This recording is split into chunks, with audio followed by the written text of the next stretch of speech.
Pare, Bibo! Bibo!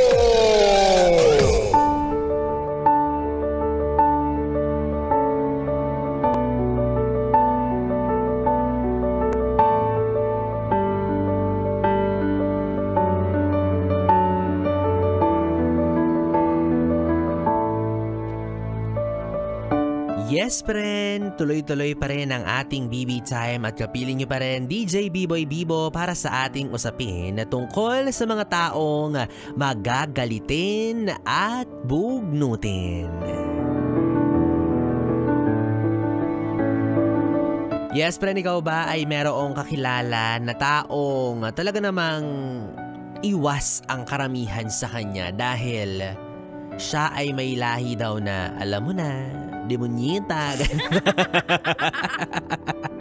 Diba? O hindi naman kaya kung hindi demonyita, siya ay maldita, palaaway, dahil sa kanyang anger issues. Yan, diba? Yung klase ng tao na kahit anong gawin mo, diba? Mapagawa ka ng tama, mapagawa ka ng mali, lagi siyang galit. Lagi siyang aborido, lagi siyang nagtatantrums, hindi mo alam kung anong problema, hindi mo alam kung paano i-handle yung ugali niya. Ay, naku, ang hirap-hirap pakisamahan ng ganyang klase ng tao, 'di ba? Aminin nyo, kung ikaw mapapaligiran ka ng mga ganyang klase ng tao, sinasabi ko sa iyo, araw-araw yung buhay mo parang impyerno. Oo, kasi okay lang naman magalit, wala namang mali sa pakiramdam ng isang taong naiinis, pero make sure that it is something valid. Or hindi ko sinasabi, baka sabihin nyo, ini-invalidate mo yung mga nararamdaman ng mga taong magagalitin. Minsan kasi, eto ha mga yes friend, yung galit natin, subjective yan eh. Di ba maaaring para sa'yo nakakainis, nakakagalit, nakakapikon, pero para sa ibang tao sa paligid mo, hindi naman ganun. They may take something lightly, di ba? Pero sa'yo, big deal. So, subjective siya. But, the thing is, ang problema dito, kapag ikaw, yung klase ng tao na talaga namang wala nang ginawang tama sa'yo. Yung lahat na lang talaga kinagagalitan mo. Again, hindi ko ini-invalidate yung nararamdaman mo kasi ikaw yan. For sure naman, hindi mo rin gugustuhin na palagi kang galit. Pero, minsan pakikontrol yan Kasi, yung mga tao sa paligid mo na nahahawa nung negative vibe mo, nung galit mo, nung aura mo, maski sila nabibigatan for sure. Kasi nga again, it is subjective. Paano kung sa kanila okay lang pala, tapos ikaw dinamay-damay mo sila, diba? Di ano na. Ang pangit na nung energy, ang pangit na nung ambience, ang pangit na nung vibe. Alam niyo yung mga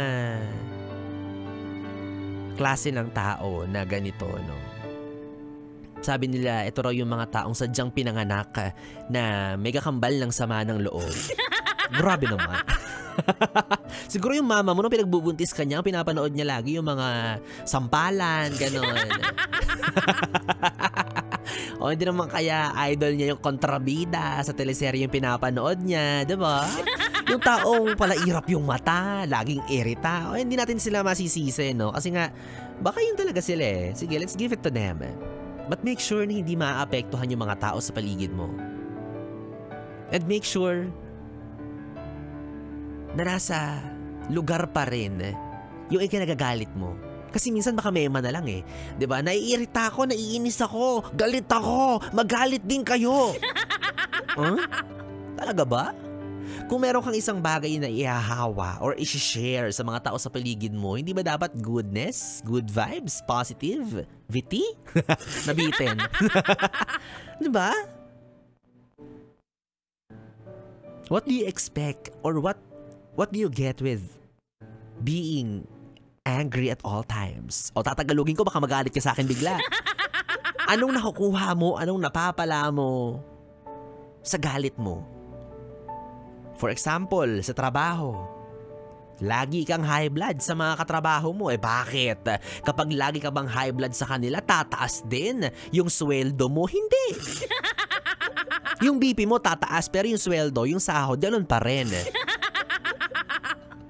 Kaya, for me, ang sinasabi ko lang dito ay para rin sa ikabubuti mo, 'di ba? You choose your battles. Piliin mo yung mga bagay na worthy of your attention, of your madness. Piliin mo yung mga bagay na talagang nakakagalit, nakakainis, yung mga worthy paglaanan ng enerhiya mo, 'di ba? Yung mga korap na politiko, yan. Lahat tayo dapat magalit dyan. Deserve nila yung galit natin. Dapat magalit tayo. Pero yung mga bagay na petty lang, kababawan, wag mo nang paglaanan ng sama ng loob, ng bigat ng karamdaman. Kasi hindi talaga yan maganda eh. Diba? Hindi siya magandang i-possess. For example, kunyari, papasok ka sa isang lugar na punong-puno ng positivity, tapos ikaw, meron kang dalang bigat na energy, bigat na nararamdaman, galit. Nakakahawa yan. At hindi siya maganda. And for sure, ikaw rin nabibigatan ka dyan.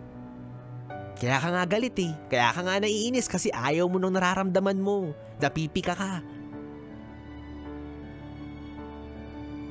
Kung yung bagay na kinaiinisan mo is out of your control, then let it slip away. Pakawalan mo na. Wala ka nang magagawa. Hayaan mo na. Bali-baliktarin mo yung mundo, kumunot-kunot yung noo mo, magka-wrinkles ka sa buong mukha mo, kahit tumambling-tumbling yung linya ng kilay mo, walang magbabago, galit ka na, at yung kinakagagalit mo ay hindi mo na maiiba pa. Unless may magawa kang paraan para maibsan yung galit na iyong nararamdaman. Ano? Sabunutan? Suntukan? Ganon? Para mairaos mo lang yung sama ng loob mo, para lang ma-release mo yung bigat na nararamdaman mo sa ibang tao. Mahirap yan. Diba? Yung tipong akala mo bagong gising. Akala mo laging daig pa yung maoy na lasing. Oo yan kung ikaw yes, pero ganyan na ganyan ka at alam mong maikli ang iyong pasensya. Hala, same. Parehas tayo. Diba? Yung tipong mahaba ang EDSA pero yung ating pasensya ay talagang kapiranggot lang. Oo, diba? Okay, kung aware ka na ganyan ka, sana ma-improve mo. No? I mean, hindi mo i-improve na mas maging magagalitin ka pa. I mean, mawala na yan sa'yo. Yan na lang, 'di ba? Sana mas mapahaba mo yung pasensya mo, mas mapalawak mo yung pangunawa mo sa ibang tao at sana mas ma-preserve mo yung lakas mo. At ma-convert mo ito into something good. Into something better. Na makakahawa sa ibang tao ng, 'di ba? GV good vibes nga lang, 'di ba? Sabi sa kabilang istasyon noon. Love lang. Charot. Yes na yes for you. Ganun pala yan. Diba? So, kung mag-alala, alam ko naman na kaya nagkakaganyan kasi it's out of your control. Kusa mong nararamdaman. Pero there are ways to practice. Diba? Na maging kiber, maging deadma sa mga bagay na para sa'yo ay nakakagalit, nakakairita.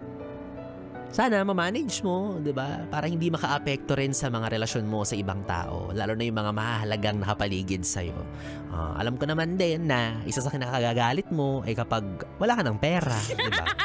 Kahit naman ako, kumukulot yung kamao ko talaga sa galit kapag wala na akong pera. At ikaw, yes friend, kung may kakilala ka na lagi na lang naiirita pero hindi mo mapatulan kasi alam mong mauuwi ito sa rambulan. Ay, ayaw ng suntukan, ayaw ng sabunutan. Tama yan, ha? Very good yan. Umiwas ka sa ganyan kasi una sa lahat nakakatakot magkapekla. Meron akong tip para sa'yo. Alam mo, kung gusto mong makagante sa taong laging galit sa'yo, ang gawin mo, walang sali-salita, tampalin mo siya. Oo, tampalin mo kaliwat kanan, hindi ng palad mo, kundi ng pera. Yan, diba? Chaching-chaching. Kapag sinampal mo yan ng kaliwat kanang pera, diba? Yung bundle-bundle ng 1,000, sinasabi ko sa'yo, siya pa ang magsusorry sa'yo. Ay nako, charot lang, yes, friend. Oo. Syempre, bawal maging violent, di ba? Pwede ka naman mamigay ng pera sa pinakamahinahon na paraan. Kaya naman, eto na. Ginikilig na siya. Inaabangan niya na yung announcement ni Biboy Bibo kung sino ang mahalagang mananalo, di ba? Kung sino ang makakatanggap ng tumataginting na 1,000 piso para sa ating Solid 100 Days of Christmas! Ho, ho, ho! Solid talaga ang early Pasko mo dahil hawak ko na ang resulta kung sino nga ba ang nanalo ng maagang paaginaldo ni Ninong Biboy Bibo. Beso, beso! Ayoko ng bless, nakakatanda. Gusto ko fist bump, chest to chest, ganon. O kaya beso, beso, arte. O kaya naman, yes, friend, lakas mo ng muli ang volume ng radyo mo dahil baka pangalan mo na ang babanggitin ko. Congratulations sa pagmamukha mo. Walang iba, ikaw na ang maswerteng nanalo ng pera. Perlin de Guzman! Congratulations sa pagmumukha mo, Perlin de Guzman!